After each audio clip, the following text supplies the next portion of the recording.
I wonder so many times how many lives have been changed forever in the dark corners of the world.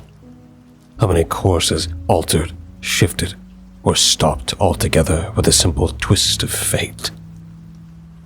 How many existences have been lifted up or burned to the ground in the place most people pass by without a second thought. I thought about it all the time because the direction of my life was decided in a place like this. The events of that night changed everything for me, and I'm still wrapped up in them, even 10 years later. I've been feeling sick from too many drinks, and the bathroom at the bar I frequented was full, leaving me to end up in the alley. I emptied the contents of my stomach behind a dumpster and leaned up against the wall with a slight realization of exactly how drunk I was. I decided I should probably go home and begin to make my way towards the street. In that exact moment, a man stepped into the alley and began walking towards me. He started saying something about money, and in my drunken state, I thought he was just some homeless man. I hand-waved him and muttered some drunken nonsense about how I'd spent it all at the bar. I didn't see the knife in his hand or the desperate look in his eyes. When he grabbed me, I didn't even attempt to push him away until after he had already slit the blade between my ribs. I was so wasted, I didn't even feel the pain at first. Just the hot rush of blood pour down over my stomach and soak my shirt as he pulled his hand away. I fell backwards onto the filthy wet ground and gripped at the wound in my side. The man screamed at me again, something about my wallet, before he got down next to me and began rummaging through my pockets. The edges of my vision grew dark, and the warmth from the drink was replaced by a bitter cold that froze my muscles. I sobered up as it all hit me what was happening. The sound of footsteps splashing through the alley puddles as the man ran away with the contents of my jean pockets. The feeling of blood pooling underneath me as I pressed my hands against the wound in a futile attempt to make it stop. I wondered how many people's stories end there. How many have their whole course in life stopped right there. More than that, I wonder if that would have been better. To just let myself slip into the darkness quietly. Instead, as my eyes closed and each breath I took grew shallower, I felt a sudden presence above me. A hand gripped my shoulder firmly, but gently. Do you wish to live, Jonathan? The voice I heard seemed as if it was pitch-shifted to be higher than it should be. There was a mechanical tinge to the way it sounded. I attempted to answer yes, but it was like there was a stone crushing my chest, and I wasn't even able to sputter out the syllable. A cold finger touched my lips as the voice shushed me. No need to speak. Your answer is clear enough. It sounded as if the owner of the metallic voice began rummaging around in some kind of toolbox. Metal objects clinked together as they were shifted around. I tried to open my eyes, but could make out little more than a gray blob hovering over me. I must warn you, Jonathan. There is a cost. There is always a cost. The cold hand gripped my wrist tightly and lifted my palm away from the wound in my side. I didn't have the strength to struggle against it. Are you willing to pay the cost that comes? I couldn't properly answer the voice, but if I could have, I would have said yes. In that moment, with darkness and cold wrapping itself around me to drag me into whatever comes after this life, I would have said yes. I would have screamed it at the top of my lungs if they still held the breath. The metallic voice knew, though. I didn't need to use even a single word. My answer was clear. The next feeling was pain. Excruciating pain. Some sort of instrument dug into my wound roughly and with little care given to my comfort. I opened my mouth to scream, but a strap was pushed into my mouth. I could taste old leather on my tongue. Bite this, said the voice. This will hurt a considerable amount. What occurred next was a blur of pain and heat. My muscles seized up as if I was being electrocuted, and I could feel my teeth sink deeply into the leather strap. I nearly spit it out at one point, but the owner of the metallic voice placed a cold hand over my mouth and hushed me. His other hand continued its work for a few moments before the metal instrument was torn free from my wound. The hand left my mouth and I prayed that whatever was happening was over. I looked through the blurry mess of my vision to see bright orbs of red hovering over me for a moment before darting out of my vision. The sound of someone rummaging into a toolbox started up again for a moment. We're almost finished, Jonathan. The voice seemed even higher, filled with a new mix of unnatural reverb and total excitement. Please, bite down again. I had almost no time to do as I was asked before something new was pushed hard into my wound. Then, there was darkness. I had blacked out from the pain. I had dreams of being torn to pieces and stitched back together again, screaming in the dark as unseen hands took me apart and rebuilt me like watchmakers learning their craft. I could hear the tick of a metronome as they worked. The sound was steady and rhythmic, and I tried to focus my breaking mind on it as fire pulsed through the veins that were still left in my body. After what felt like forever, the unseen workers left my side, and a cool air rushed over me as the feeling of rain dotted my sweat and blood-drenched skin. Hey man, you should sleep here. I heard a gruff voice say through the haze as my eyes slowly opened to someone standing over me. I rubbed the blur from my eyes to see a dirty, disheveled old man with a grungy beard standing over me. He pushed me with his foot to try and rustle me awake, his overgrown toenails digging into my skin. The fog in my mind started to clear, bringing my impending death and my tin-voiced savior back to the front of my thoughts. I shot up so fast that I think I scared the homeless man who'd been trying to nudge me awake. He jumped back away from me as I scrambled to my feet and lifted my blood-stained shirt, looking for the wounds that had been in my side. Is that blood? I heard the man ask from what felt like a million miles away. The blood was indeed there, still soaking my t-shirt. There was a tear in my shirt as well. I can remember sticking my hand through it and realizing the size of the knife that the mugger had driven into me. There was no wound, though. No wound, no pain, not even a scar where there should have been a fatal stab wound. Nothing at all. You okay, brother? You need a doctor or something? The man switched his focus between me and the drying pool of blood on the ground, far too large a pool for any man to stand up after losing. I'm fine. The words came out of my mouth, half as an answer and half as a statement to myself about the reality of the situation. I'm fine.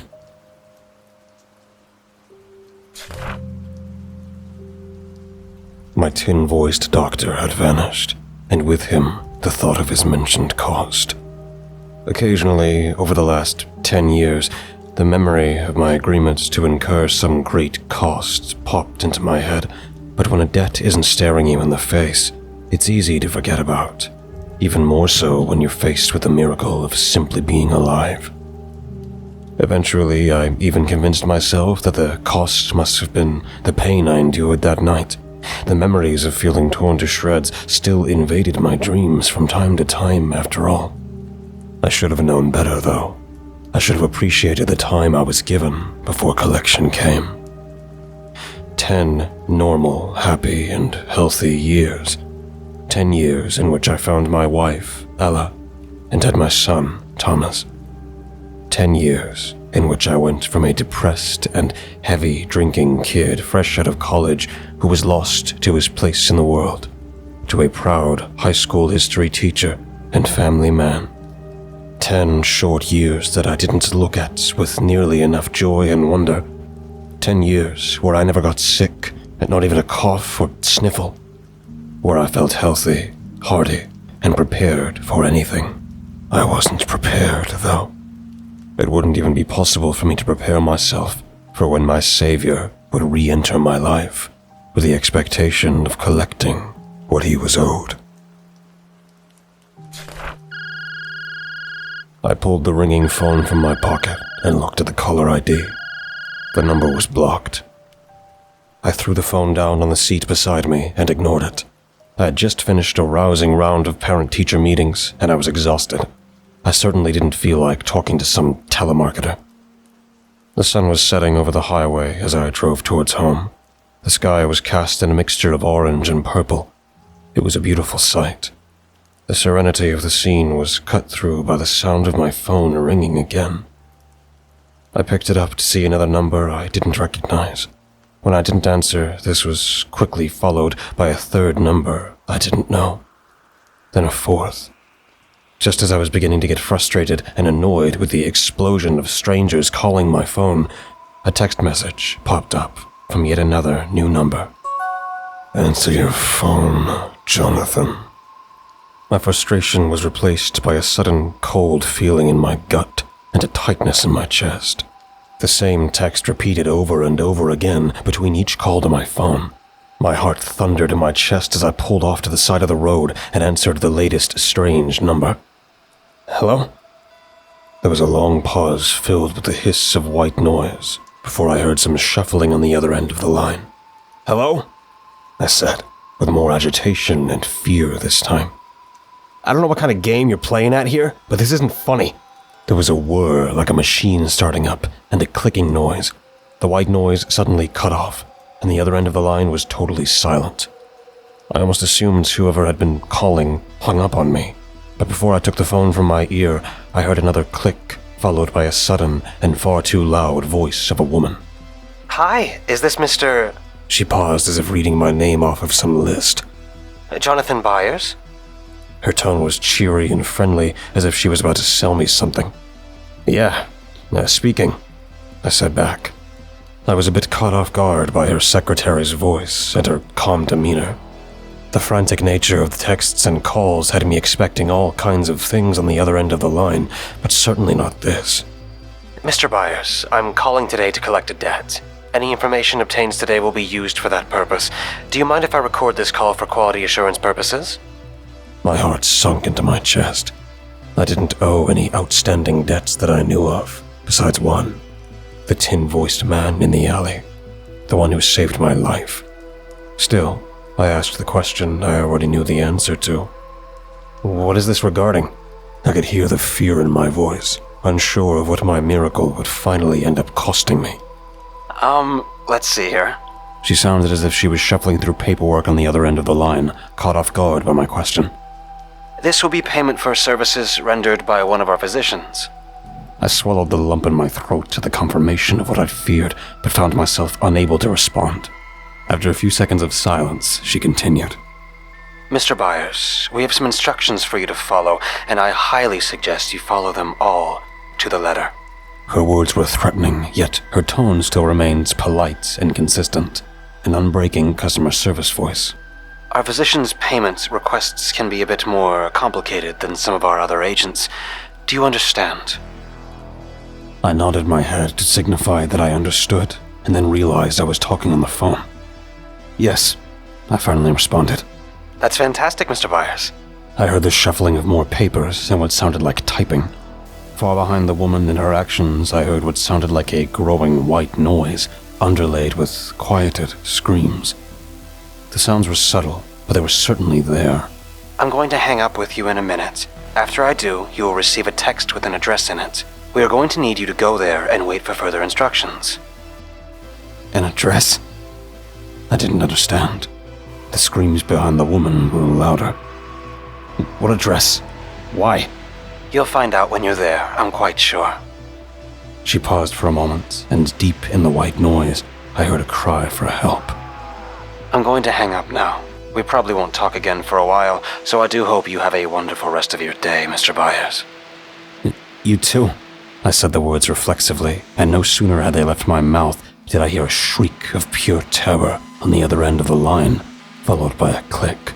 I took the phone from my ear, still holding it with a death grip. I wondered, for the first time in a long time, who exactly I'd made a deal with. The address popped onto my phone a few moments later, and I found myself staring at it for what felt like an eternity. I wondered if I should go, if it was the smart thing to do. None of this made sense. What was going to be expected of me when I got there? Suddenly, as if to motivate me, 3 pictures were texted to me from the same number as the address. The first was of the outside of my house, my wife and son walking up the drive. The second was through the front window of my wife doing something in the kitchen. Finally, the third through the window of my son's room as he sat on the floor playing with his toys. Another text popped up as my brain registered whoever I owed was at my house. Please do hurry, Jonathan. Pay the cost as promised. I read the text in that mechanical voice, and the image of 2 large glowing orbs in the blur of my vision was recalled in my memory.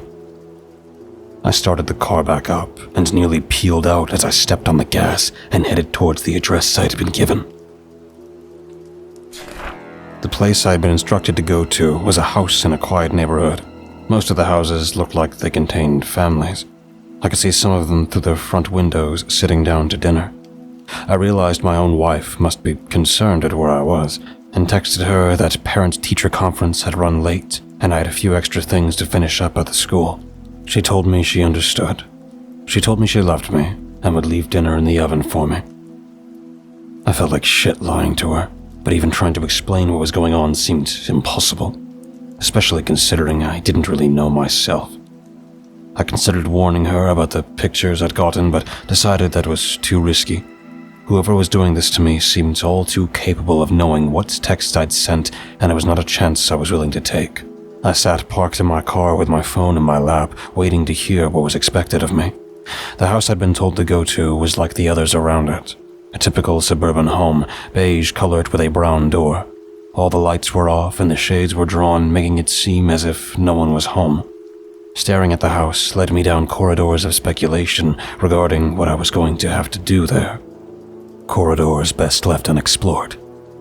Instead, I closed my eyes and remembered that mechanical voice, the voice of the physician as he healed me through some of the worst pain possible.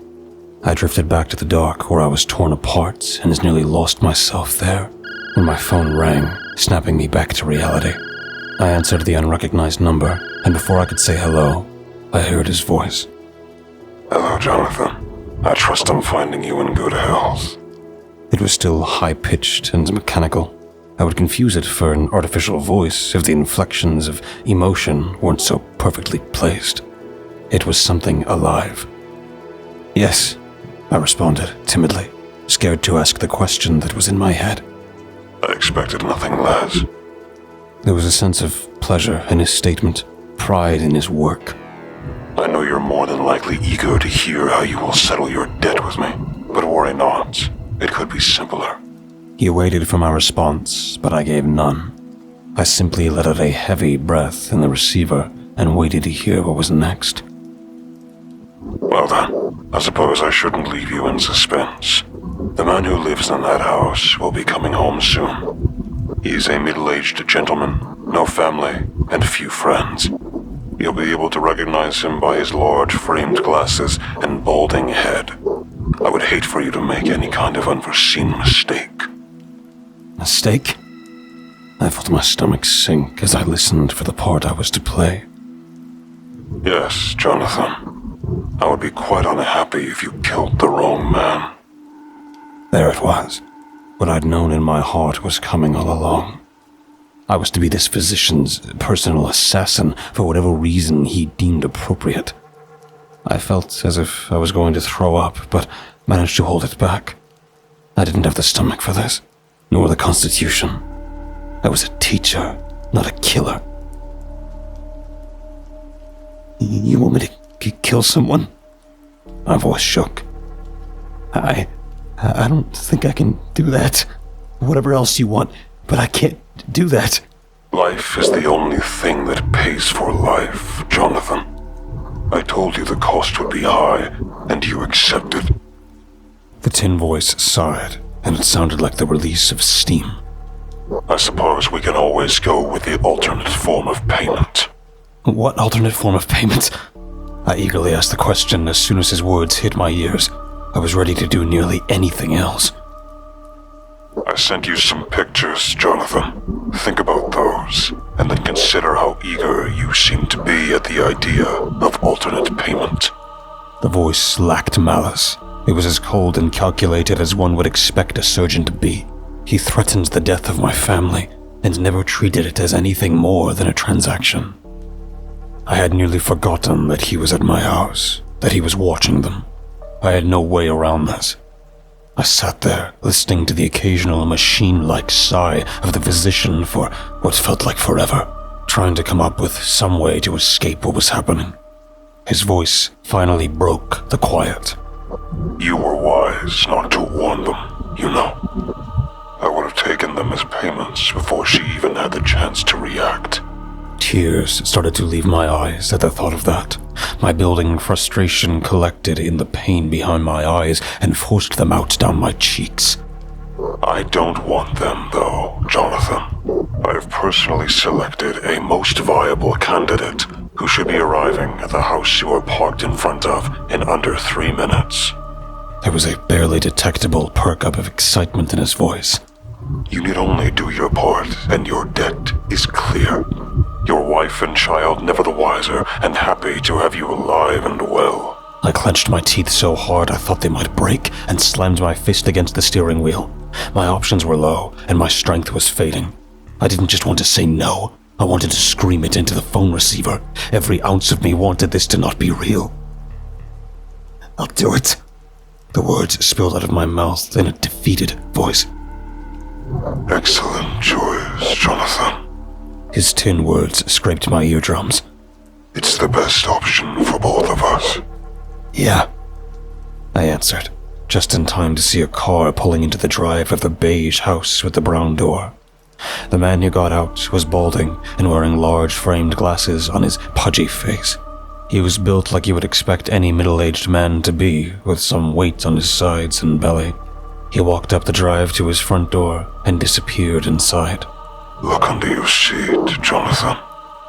There was some kind of whirring sounds now behind the physician's worn machine voice. I've left you a gift. Beneath the seat, I found a crumpled brown paper sack. It was lighter than I expected it to be as I pulled it out and set it in my lap. I unfolded it slowly. I wasn't eager to find out what was inside, despite the itch of curiosity in the back of my mind. I reached in to find a pair of surgical gloves. Surprisingly, I had the presence of mind to realize I should probably put them on before I grabbed the other object inside, which was a small leather case. I unzipped the case and saw the metal gleam in the streetlight before I realized what I was looking for. It was a scalpel, the tool of a physician. Please leave as much of him intact as you can, Jonathan. I can hear the voice crackle out of the speaker of my phone on the seat next to me. I have a need. There was a gate at the side of the house that led in the backyard. The man had left it unlocked, which gave me a solid hope that there wasn't a dog waiting around the corner to tear into me as I crept up to the house. I pushed the gate open slowly. Every single tiny creak sounded like thunder, and I was positive it was going to give me away. I considered bolting for the first time right there, but reminded myself of the pictures I'd been sent of my own family. I slowly shut the gate behind me and slipped into the side yard. I could hear the soft music coming from inside as I pressed myself against the outside wall of the house and slid along towards a window. I felt ridiculous and terrified at the same time. I didn't exactly have a good idea of how to approach a house to murder the occupant, and felt as if I was taking my stealth cues from old cartoons, creeping on tiptoes and flattening myself against walls. Still, the reality of my situation and the fact that I was going to have to take the life of another man to protect my family was all too apparent to me. I peeked through the window, being careful not to expose too much of myself, and watched as the man walked from his living room to his kitchen and pulled out a frozen dinner. I crouched low and past the windows that looked out into his backyard until I was in position to look through his back door. It was a sliding glass door, so I could easily see him abandon his dinner for a moment to run down the hall, most likely towards the bathroom. I recognized my chance and tried the back door. Much to my surprise, it slid open easily, and before I had a chance to think about what I was doing, I was inside. I could hear the sound of running water and the man whistling down the hall. I ducked down behind his couch as I heard the water shut off, and footsteps head back towards the living room. Every muscle in my body tensed, and my breathing seemed to freeze as he walked right by my hiding spot. I expected him to see me, to scream, to run to his phone and call the cops, or to suddenly attack me. Instead, he strode past me, oblivious to my presence, and started to unwrap his frozen dinner. I peeked over the couch, once again recalling those old cartoon versions of being sneaky, and felt as ridiculous as I did terrified. His back was to me as he pulled down a bottle of scotch from a top cupboard. My breath came back to me as I ducked back behind the couch and looked at the scalpel in my hand. Time to pay your debts. The tin voice rang in my head, but as more words came, my own voice mixed with it, until my thoughts sounded like we were speaking in unison. One life puts you in the clear. You don't know him. This is for your wife and son as well as yourself. Just get it done, and everything will be fine. I peeked back over the couch, and his back was still to me as he downed his drink and hummed along to the tune that just came over the speakers. I stood up from my hiding spot and crept towards him with slow heel-to-toe footsteps.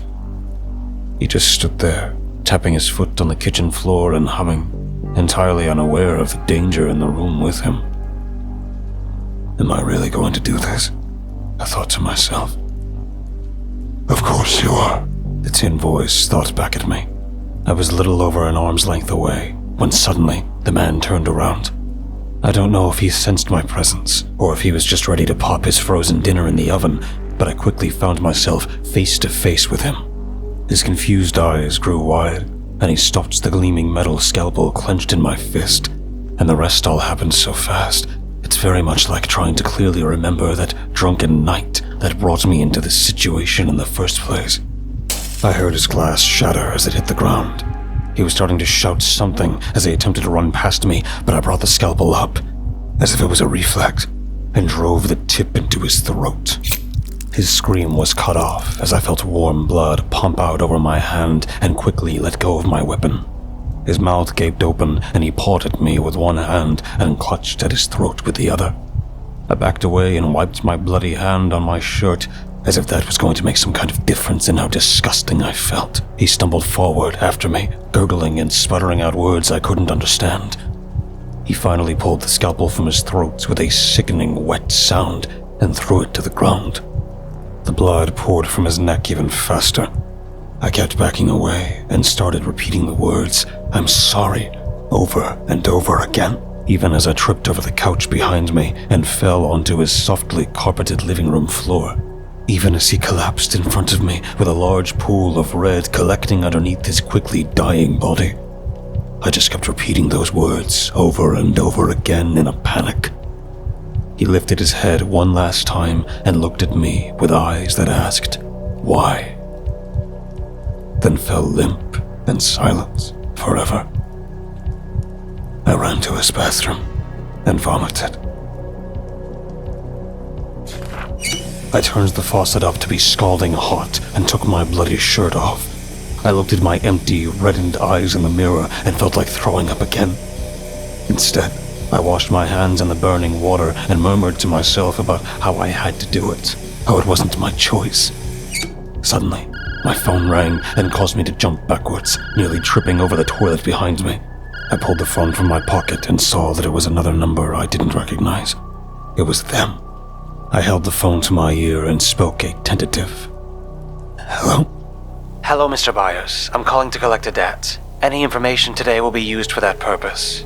Is it okay if I record this call for quality assurance? It was the bubbly-voiced customer service woman from earlier. "Yes," I said reflexively, and then remembered the man lying dead in the next room. No recordings. Please, don't record this." No problem, Mr. Byers. 1 second.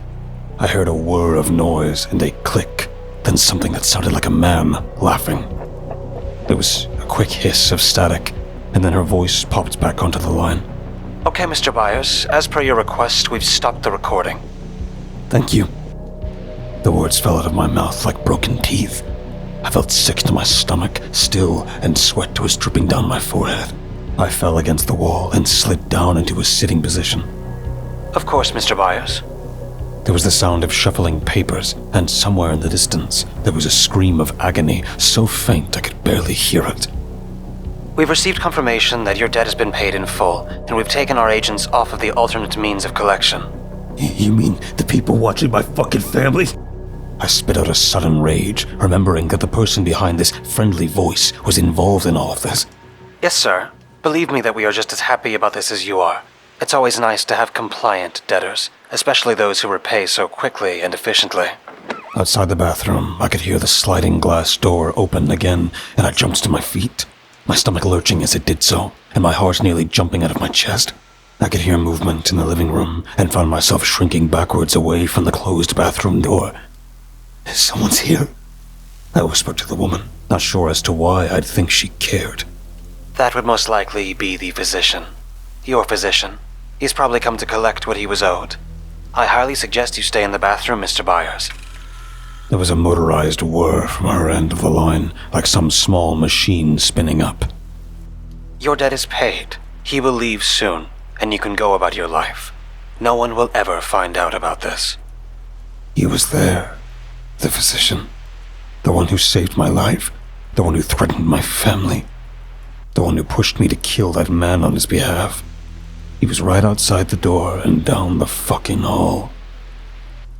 I had the chance to see him face to face, to find out exactly what he required so badly I had to murder a man for it. My hand began reaching for the door. Mr. Byers, I must say it again, I would highly advise you stay in the bathroom until the physician leaves. You can't undo what you're thinking of doing. She spoke as if she was looking through my eyes. How did you... I trailed off with my words, my hand frozen in place and my eyes remaining fixed on the door handle.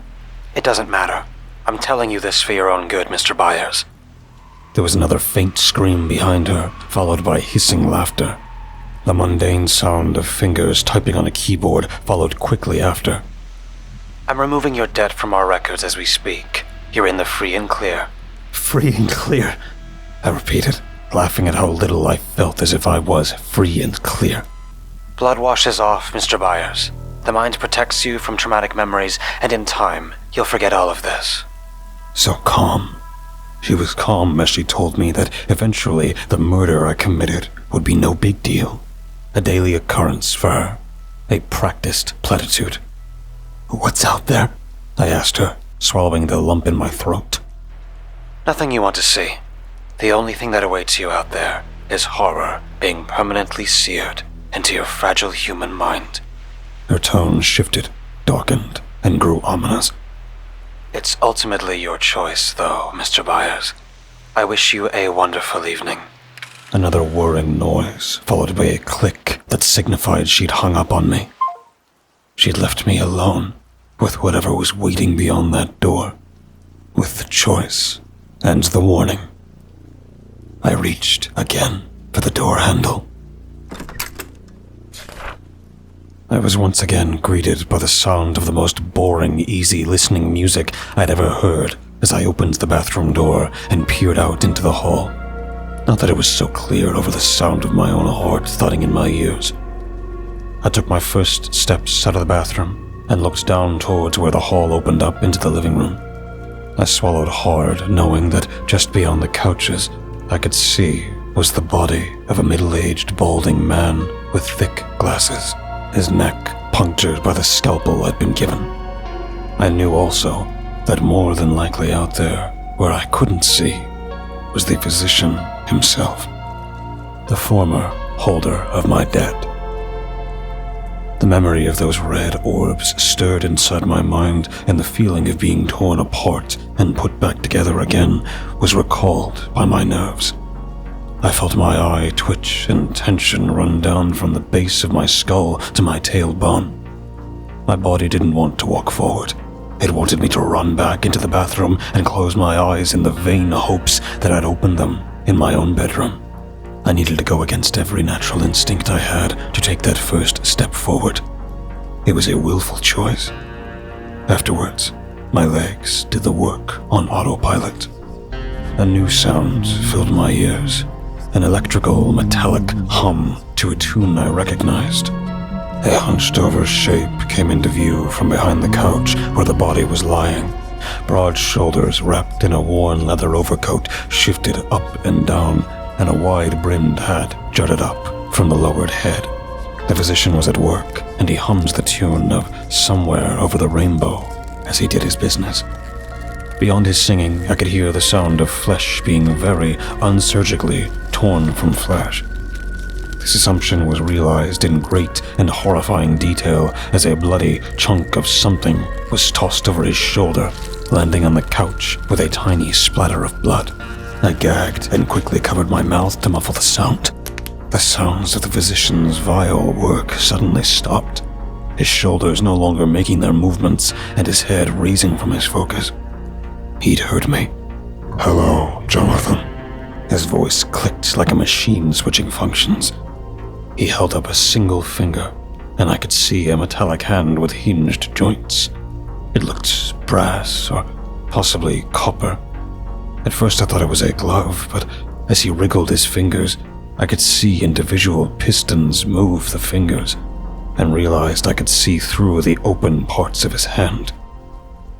It was impossible. What? I went to ask him something, anything, but my voice froze in my throat. One moment, please. I'm almost done here. He sounded like a freshly wound but old clock grinding its gears together. He cut something new free and placed it into what looked like a doctor's bag. I could see several other blood-stained parts glistening from the inside. He clicked it closed and set it aside as he got to his feet. His body shifted so I could actually see the body of the man whom I'd killed, and noticed he had been cut wide open. The stained white of his ribcage caught my eye. This is why you had me. I couldn't finish my thought. He kept his back to me and wiped his metal hands on his long coat before adjusting the wide, flat brim of his hat. He turned slowly, and the first thing I noticed were the large red orbs shining beneath his hat. They were exactly as I remember them, but now I could see they were lights from behind a set of metallic rimmed goggles. Just below the lights was a long, protruding beak that looked like it was made of leather. It took me a second before I realized it was a mask. It was a plague doctor's mask. First, do no harm. He spoke as he cleared the scalpel on his sleeve. Not truly a phrase that appeared in the original Hippocratic Oath, but one I'm still forced to abide by. You cut pieces off of him. You stuffed them in your goddamn bag. I felt sick and clenched my teeth, taking a deep breath between thoughts. That seems pretty goddamn harmful. He was already dead, Mr. Byers. Thank you for that, by the way. Don't think I don't appreciate the efficiency in your expedient exsanguination. He snickered at his alliteration, and it sounded like someone shaking a rusty can full of pennies. Why? Is all I could say, fear coursing through my veins and sweat darting my brow. I leaned forward on the couch and asked him again. Why? Physician, heal thyself. He lifted the bag off the ground and patted it as if that itself were some kind of explanation. Your debt is clear, Mr. Byers. Enjoy the rest of your life. Why me? I was stepping around the couch now, the body in its mangled state finally coming into full view. He had taken so much. I didn't really want to remember how it looked. My bravado faded as I turned away in revulsion and guilt. I saved your life. I told you there would be a price, and you agreed. What are you? My final question, the one I really wanted to ask.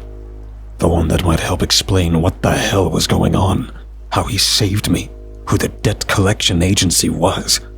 None of it made any sense. Do you really want to know what's behind this mask? What's piloting this vessel through your rotten world, saving the lives of some, only to have them steal the lives of others? Something that sustains its own existence off of the pieces of these murdered men. He took 3 steps toward me so I could smell the miasma wafting off of him. He smelled like spice and flowers attempting to cover up the stench of death. This is insane. I shriveled away from those glowing red orb eyes. I could feel something so broken and empty staring from behind the glass. He raised one of his metallic hands to his face, and I could hear the gears creaking as it gripped the front of the mask and began to pull it away. Thin, black, and spindly appendages, like spider legs, forced their way out of the new open seams and flailed wildly beneath the wide-brimmed hat. I could feel a rush of cold air, and the stink of rot grew stronger. I felt like I had pushed myself off the edge of a cliff, and I was about to hit the ground hard. I closed my eyes tightly, unwilling to look into the shadow beyond the mask. Go home, Jonathan. Your role is over. The tin voice had softened a bit, yet it seemed disgusted with me. You have no business playing in things you don't understand. This will be cleaned up, and no one will ever know it was you. You have my word. I opened my eyes to see the mask back in its place, and the physician walking away from me. He depressed a booted foot on the dead man's mangled face and pressed down so more blood leaked from his wounds into the carpet. Magnificent. He spoke the word in a hushed whisper that somehow still seems to echo in my ears. I moved towards the sliding glass door and felt the rush of night air as I opened it. Outside looked like some kind of wonderful dream, but I stopped long enough to look over my shoulder back at the nightmare. The physician was still studying the effects of pressing his boots on different wounds. If you can't harm anyone directly, then my family was never in danger, were they? It dawned on me as I was about to leave. This thing seems to be bound by rules. I wouldn't have been able to take from them what I needed until they were dead. And yes, I could not kill them myself. He didn't even bother to look at me. The collection agency would have handled that part for me, though. And believe me, you should be very happy you didn't allow it to come to that. I looked nervously at the physician as he turned those orbs towards me once more. Those guys are monsters.